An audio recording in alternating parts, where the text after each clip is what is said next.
Wesh, bien quoi? Depuis le début de l'année, des utilisateurs de Reddit, en pyjama derrière leur PC, essayent de vaincre les businessmen en costard de Wall Street. Et figurez-vous qu'ils ont plutôt pas mal réussi. Aujourd'hui, je vais vous expliquer comment, mais aussi pourquoi et ce qu'on peut en apprendre. Et tout ça sans que vous n'ayez à avoir un doctorat en finance pour comprendre.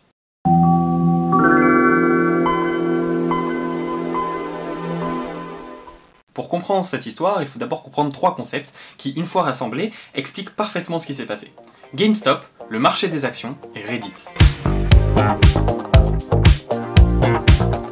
Reddit, au-delà d'être la source d'inspiration de la moitié des vidéos de Squeezie, c'est aussi le plus gros forum d'internet. C'est un site organisé en subreddit où n'importe qui peut poster, commenter ou voter pour des posts. Des subreddits, il en existe 2 millions, qui vont de pas du tout spécifiques, comme funny ou sports, à extrêmement spécifiques, comme birds with arms, où on peut voir des photos d'oiseaux avec des bras, ou carpets for airports, où on peut répertorier les meilleures pockets de tous les aéroports, ou encore UNBGBBIVCHIDCTIICBG, qui signifie je l'ai voté non pas parce que c'est une fille, mais parce que c'est vraiment cool, même si j'avoue que j'ai initialement cliqué parce que c'est une fille. Et parmi ces 2 millions de subreddits, il y en a un qui a eu énormément d'activité récemment et qui a fait beaucoup de bruit jusqu'aux médias généralistes, c'est Wall Street Bets. Wall Street Bets, ou les paris de Wall Street dans la langue de Booba, c'est un subreddit regroupant plein de boursicoteurs, des particuliers intéressés par le trading d'actions qui se partagent leurs réussites en bourse, leurs intuitions, leurs idées sur quelle action va bientôt prendre de la valeur. C'est un subreddit qui a eu énormément de croissance ces dernières années, notamment grâce à l'arrivée d'applications comme Robinhood qui ont facilité l'accès au trading. Vous connaissez sûrement quelqu'un qui se prend pour Warren Buffett depuis qu'il a mis 50 balles sur une action un peu bizarre, bien Wall Street Bets c'est un regroupement de gens comme ça. Parlons maintenant du fonctionnement de la bourse. D'abord la base, puis un truc un peu plus technique. Sur les marchés boursiers, on échange entre autres des actions. Des actions, c'est des parts d'une entreprise. Si une entreprise émet 100 000 actions et que vous possédez 1000 actions, vous possédez 1% de cette entreprise. Maintenant, imaginons que cette entreprise vaut 100 millions de dollars, chacune de vos actions va valoir 1000 dollars et donc vos 1000 actions vont valoir 1 million de dollars. La valeur d'une action est donc liée à la valeur de l'entreprise. Plus une entreprise réussit, plus ses actions valent cher car l'entreprise vaut plus cher. Tandis que quand l'entreprise a des difficultés, la valeur de l'entreprise diminue et donc la valeur des actions diminue aussi. C'est en tout cas comme ça qu'est censé fonctionner un marché financier en temps normal. Et donc, le but des traders, qu'ils soient des particuliers ou des entreprises, c'est de prévoir l'évolution du cours des actions afin de pouvoir acheter des actions avant que leur prix monte et de les revendre avant que leur prix diminue pour ainsi faire du profit. Tout ça c'est très basique, beaucoup d'entre vous le savent déjà, mais je pense qu'il est quand même important de revoir les bases avant de voir un truc un peu plus technique. Et ce truc un peu plus technique, c'est le shortage d'actions. Shorter une action, c'est une stratégie d'investissement un peu fourbe, très risquée mais qui peut rapporter gros. On commence par détecter une action dont on imagine que le cours actuel est trop élevé et qu'il va bientôt descendre. Imaginons qu'aujourd'hui elle vaut 40 dollars, mais on imagine que dans les prochaines semaines, elle n'en vaudra plus que 20. On emprunte cette action à quelqu'un en lui promettant de lui rendre avec des intérêts, disons 2 dollars. Puis, on vend cette action à son cours actuel, donc 40 dollars, on attend quelques semaines que le cours de l'action descende à 20 dollars, puis on la rachète à donc 20 dollars, et on la rend à la personne à qui on l'a emprunté. On a donc fait 40 moins 20 moins 2, 18 dollars de bénéfice. Est-ce que je viens de vous apprendre une technique digne du loup de Wall Street? Une méthode sûre, simple et diablement efficace pour gagner énormément d'argent sans rien faire? Évidemment que non, car ce genre de choses n'existe que dans la bouche des charlatans. Cette technique a un inconvénient majeur, elle est extrêmement risquée. C'est avant tout un pari, on parie sur le fait que le cours de l'action va baisser. Or, le marché des actions est un peu moins prévisible que la météo, et parfois ça se passe mal. Si le cours de l'action ne baisse pas comme on l'a prévu, on doit racheter une action plus chère que le prix auquel on l'a vendue, donc on perd de l'argent. On appelle ça un short squeeze. GameStop, c'est le Micromania américain. L'entreprise possède d'ailleurs Micromania. Ce sont des boutiques de jeux vidéo, et donc comme Micromania, ils ont connu de très belles années durant l'explosion du jeu vidéo. La plupart des gens de ma génération, on a des souvenirs de visites chez Micromania pour acheter des jeux, regarder ce qui sort, ou essayer de vendre un jeu à un vendeur qui te propose 3 cacahuètes et un verre d'eau contre un jeu que t'avais acheté 40 balles. Bref, ce sont des souvenirs partagés, souvent emplis de nostalgie car témoins d'une autre époque, celle où on devait aller en boutique pour acheter des jeux vidéo. Aujourd'hui, on fait ça beaucoup moins car il y a la possibilité d'acheter en ligne ou bien le dématérialiser. Et je peux que témoigner, en tant que gamer, buveur de mana et mangeur de câbles Ethernet, que quand j'ai le choix entre me déplacer jusqu'à la boutique ou bien acheter et télécharger le jeu à la minute où il sort et pouvoir en bénéficier directement sans sortir de mon antre, le choix il est assez vite fait.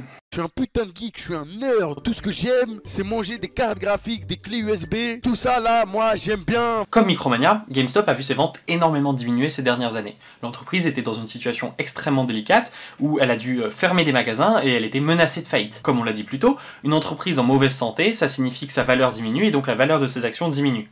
En 2015, les actions GameStop valaient 40$, 5 ans plus tard, elles n'étaient plus qu'autour de 4$.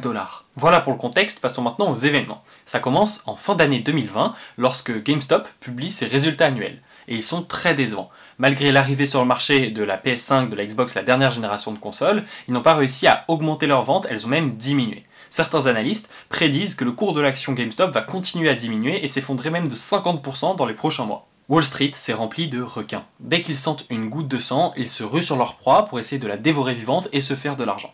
À ce moment-là, il y a plein de fonds d'investissement spéculatifs, c'est-à-dire des fonds d'investissement spécialisés dans les investissements à haut risque et à haute récompense, qui entendent parler de GameStop et qui veulent essayer de shorter GameStop. C'est-à-dire qu'ils vont emprunter plein d'actions de GameStop pour les revendre et les racheter moins cher. Mais je vous l'ai dit avant, c'est une stratégie super risquée. Si jamais le cours de l'action ne diminue pas comme prévu et qu'il augmente, tu te retrouves à devoir racheter des actions plus chères que ce que tu les as vendues et donc perdre énormément d'argent. Mais bon.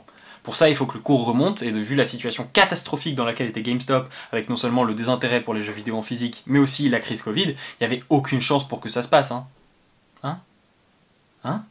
Et c'est là que le forum Wall Street Bets rentre dans l'histoire. Certains membres, dont un certain Deep Fucking Value, aussi connu sous le pseudo de Roaring Kitty, découvrent que certains fonds d'investissement veulent shorter GameStop. Roaring Kitty, lui, à l'époque, il crée des vidéos YouTube sur ses stratégies d'investissement et de trading, qu'il publie à ses quelques 2000 abonnés et au forum Wall Street Bets, et à ce moment-là, il croit à fond en GameStop. À l'été 2019, il a acheté 53 000$ d'actions GameStop, et toutes ces vidéos se concentrent sur pourquoi GameStop, c'est l'action du futur, qu'il faut acheter du GameStop parce que ça va augmenter. Il y a notamment une vidéo assez incroyable où en 4 minutes il t'explique qu'un short squeeze est possible, que tous les arguments contre GameStop sont faux et que GameStop c'est l'entreprise du futur. Le mec il croit à fond et honnêtement en regardant sa vidéo j'ai envie d'y croire avec lui tellement il me l'a bien vendu. Même un des dirigeants de GameStop ne serait pas capable d'aussi bien vendre son entreprise. En même temps, lui, il poste sur Wall Street Bets des captures d'écran de son portefeuille d'actions pour motiver d'autres gens à acheter du GameStop comme lui. Et ça finit par prendre, car l'action GameStop remonte petit à petit, et lui, petit à petit, il s'enrichit. Et alors que tout le monde lui demande quand est-ce qu'il va le vendre ses actions et à quel prix il estime que ça va pas monter plus haut, il répond « il n'y a pas de cible, je veux juste que ça monte ». Et ça pour monter, laissez-moi vous dire que ça monte, grâce à un effet boule de neige ou cercle vertueux, où ces gains attirent de nouveaux investisseurs, qui en achetant du GameStop font augmenter le cours de GameStop, et qui du coup vont attirer d'autres investisseurs, etc., etc. Et alors tenez-vous bien, son investissement de 53 000$ à l'été 2019, un an après, vaut 1 million de dollars. C'est déjà, ça n'a aucun sens, un investissement qui marche aussi bien. Et lui, on lui dit, quand est-ce que tu comptes sortir? C'est quoi ta stratégie de sortie pour reprendre ton argent et l'investir dans autre chose? À ça, il répond, c'est quoi une stratégie de sortie? À ce moment-là, lui et plein d'autres investisseurs de Reddit ne sont plus là pour le profit uniquement. Ils sont aussi en véritable guerre contre Wall Street. Parce qu'en ne vendant pas leurs actions, en holdant comme ils disent, ils maintiennent le prix très élevé et donc ils font que tous ceux qui ont voulu shorter GameStop ne peuvent pas racheter leurs actions à un prix qui n'est pas exorbitant. On estime qu'ils ont fait perdre à certains des fonds d'investissement phares de Wall Street au moins 12 milliards de dollars. Roaring Kitty poste son dernier update sur son investissement le 16 avril 2021. On y voit que son investissement total a été de 55 000$ et qu'aujourd'hui, ça en valait 34 millions. Enfin, ça a été multiplié par 600, ça n'a aucun sens. Mais, sur cette période, à aucun moment, il s'est dit qu'il allait tout vendre pour faire du profit. Parce qu'au-delà d'avoir fait un investissement légendaire, spectaculaire, il a créé un mouvement. Aujourd'hui encore, il y a plein de nouveaux Roaring Kitty qui postent fièrement leurs investissements et leurs portefeuilles d'actions pour montrer qu'ils continuent à holder, qu'ils ne vendent pas leurs actions. Ils se motivent entre eux avec plein de mèmes, avec des blagues, avec le slogan « Ensemble singes forts qui tirent de la planète des singes ». Et effectivement, leur pari fou tient parce qu'ils sont ensemble. Ils ont d'ailleurs étendu cette stratégie démente à tout plein d'autres actions qui étaient aussi en train de se faire shorter par Wall Street.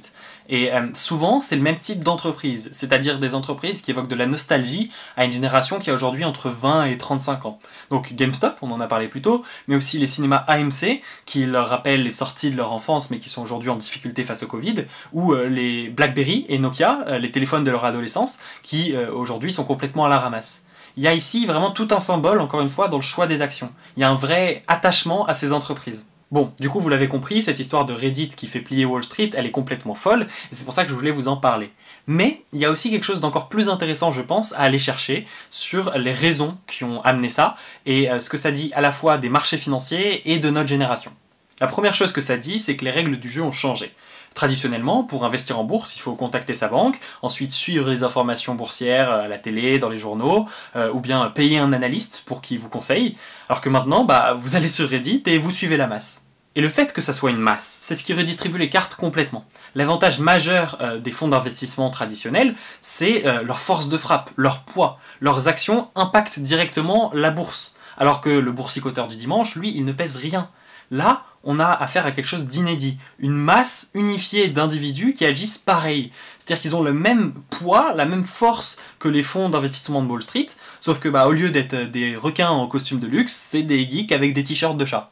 Aussi, il faut comprendre ce qui anime les internautes de Wall Street Bets et qui a fait que cette ruée, qui de base était motivée par le profit, est devenue une guerre contre Wall Street. Et encore une fois, c'est générationnel. C'est-à-dire que cette génération, elle a vu la crise de 2008 arriver durant leur adolescence ou au tout début de leur vie adulte, et elle a été frappée par elle, forcément, directement ou indirectement. C'est-à-dire que certains ont eu du mal à trouver un emploi, d'autres ont peut-être vu leurs parents perdre leur job, mais en tout cas, cette crise les a marqués, et cette crise, elle a directement été causée par Wall Street. Personnellement, j'avais même pas 10 ans, et pourtant, ça m'a donné une image super négative du monde de la finance, des traders, que je voyais à cet âge-là comme un problème qui causait du tort aux gens les plus démunis. Mon véritable adversaire, c'est le monde de la finance. Et je sais que je suis pas le seul, c'est peut-être votre cas aussi, mais je peux prendre plein d'exemples de gens sur ces subreddits qui expliquent cela. Notamment, il y a un post sur le subreddit dédié au short squeeze d'AMC qui m'a particulièrement touché, qui s'appelle « Les fonds d'investissement spéculatifs ont tué mon père ». Il explique comment en 2008, sa famille a tout perdu, son père a perdu son entreprise, a fini par faire une dépression dont il est mort, et il conclut en disant « Je hold pour toi papa, merci d'avoir essayé de me donner la meilleure vie, je t'aime. Nous, les singes, allons venger la mort de nos parents, l'amour est plus fort que la cupidité. » Ce mouvement, c'est quelque chose d'autre que juste vouloir faire de l'argent. Il y a à la fois une volonté de vengeance, peut-être un désir de justice, qui sont particulièrement poussés, et c'est pas le premier mouvement qui cherche à se venger de Wall Street par rapport à 2008. Il y avait déjà eu Occupy Wall Street qui cherchait à s'attaquer à l'image de Wall Street, mais là, on est sur quelque chose de particulièrement fortiche parce que ça s'attaque là où ça fait le plus mal, c'est-à-dire au portefeuille. J'ai pu lire dans mes recherches plein d'avis de gens extrêmement expérimentés, des gens qui connaissent Wall Street depuis des générations et qui disent que cette situation, leur avis général, c'est que ce n'est qu'une bulle. C'est-à-dire que les valorisations actuelles de GameStop et d'AMC sont beaucoup trop disproportionnées par rapport à ce qu'elles devraient être, et que donc ça finira par éclater, et les gens vont perdre de l'argent, à la fois les gens de Reddit, les gens de Wall Street, parce que c'est absolument disproportionné. Et effectivement, c'est ce qui est le plus probable. Mais peut-être pas. Parce que les règles du jeu ont changé. Les règles du jeu et les joueurs. Est-ce qu'on peut appliquer des principes financiers traditionnels à une génération de milliers d'investisseurs qui comparent leur stratégie d'investissement à celle des singes dans la planète des singes? Rien n'est moins sûr. S'il y a bien une chose qui est sûre, c'est qu'on est une génération bizarre. Mais bon, c'est peut-être en étant bizarre qu'on changera le monde. Allez, à la prochaine!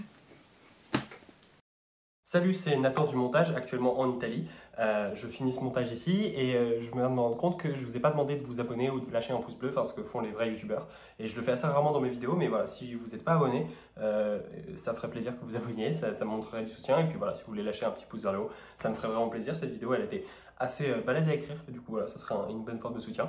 Je vais essayer d'être plus régulier, on se dit, j'espère, une prochaine vidéo dans le mois d'août. Voilà, bisous!